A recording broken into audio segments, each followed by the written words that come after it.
Hello guys, happy Sunday. I'm not wearing a uniform for once. I am picking up stuff from Costco, so that's also another thing for Sundays. I want to talk about how to increase sales and how to make more money. And I think this is hopefully the best video that I have ever made in simplifying the idea of how do we take stores and increase the revenue by 100, 200, 300, 400, 500%. Okay, so how do you make more money? Well, you could do more cars.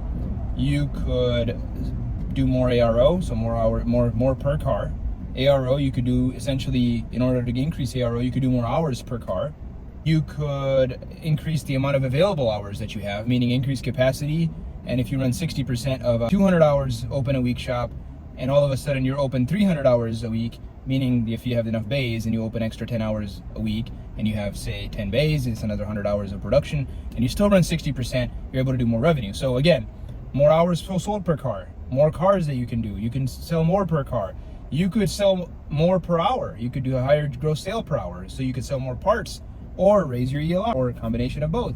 And you could increase efficiency. You could do more percentage of throughput. So if your total available hours is 300 and you're doing currently 150, and all of a sudden you're doing now 250, you have increased revenue. Any of these things, you can increase revenue. We sit down and we write this on a board and say, how do we squeeze more revenue out of this building? You would write down all these things that we can sell more per hour. Then how do we do that? Let's say we want to increase GSPH. Our GSPH is $310, and say we were doing $330, and our shop's doing 200 hours per week, and that's 20 more hours. That's $4,000 in more revenue we would make without selling a single more hour or hiring more technicians or opening more hours. And say we did that, but we also were able to increase our throughput. Say we opened another 10 hours a week, and that's 5 bays, and it's 50 more hours, and we were able to do the consistent 50% of throughput, meaning we would do another 25 hours. Now we're doing 225 hours at another $20 more per hour for the entire shop. The math on that would be, I don't know, close to $5,000. And then wait, there's more. What if we could do more cars? So we would increase our hours per car and also do more cars. That would also increase your ARO as well. Instead of doing 50 cars, we do 70 cars or 60 cars. And how do we do that? We would do more marketing and say more yes, and then hire more people. So essentially, you build this thing, right? You have all these different avenues in which you can explore how to make more money, how to increase revenue.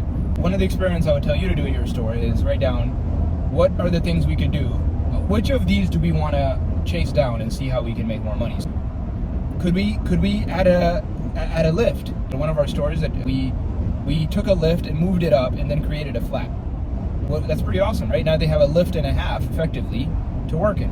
Well, if a lift is doing, in that store it was doing almost $45,000 a month, a half a lift in theory should do $22,000. And lo and behold, they're actually doing about $25,000 more every single month since we did that. It's crazy. It's almost like clockwork. Could you do something like that? Well, we don't have any more rooms and we can't add any lifts. Could we open more hours?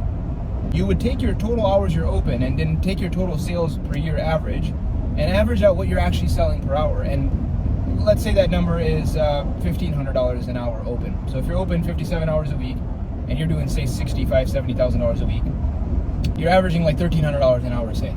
And say you open another 10 hours and you say, well, let's say we just average even the $1,300 that we're currently doing. Mind you, if you open on the weekends, you actually get a higher gross sales per hour because your competition is closed. So your likelihood of selling auto repair is actually higher on those additional hours than you might think. Anyway, you just say we still did the $1,300 per hour, and say we opened another 10 hours. Well, that would be $13,000 in revenue, guys. That's, again, in a perfect world. Say you did half of that, it'd be $6,000, $7,000 in revenue. How interesting, right? I look at a store and I'm looking at all these different ways that we're like, oh yeah, there's more. There's more. We can open more hours. We can add more people.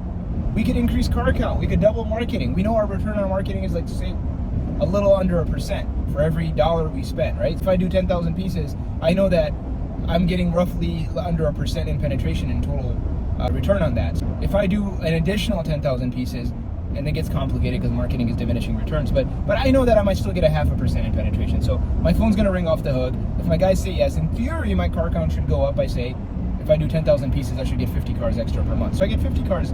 I know that off of those 50, that in the long run, in 6 months from now, those customers are going to spend between $600 to $1,000 more. And I can design what the store will look like 5 months in advance. I know what my revenue is going to be in 5 months. As long as my team doesn't screw up, and the rest of the factors, have the right leadership, right systems, right pay plans, all that is in place, in 5 months from now, this store should do an average of 50 to 100 cars more per month at an average of 5, that whatever ARO is. And our ARO rises over time when you're a new store. Guys, the point I'm trying to make is that you don't end up making big revenue by accident. It's something you design. But what I would implore you to do is to go up on the board and write down all the different ways we can make more money. And you could be like, well, can we increase our hours of operation? For some of you, that's all there's really left. You just need to open more hours and you'll do more numbers. For some of you, it's moving lifts around. For some of you, it's getting more marketing. For some of you, it's selling more per hour. Your GSPH is too low. For some of you, your hours per car is too low, meaning you have a wonderful GSPH. You're running 350, but you're running 1.5 freaking hours per car. So your ARO is still trash. You're running a $510 average ticket at a 350 GSPH simply because you don't know how to sell more hours. Where do hours come from? Hours come from hours presented. Hours presented come from technicians.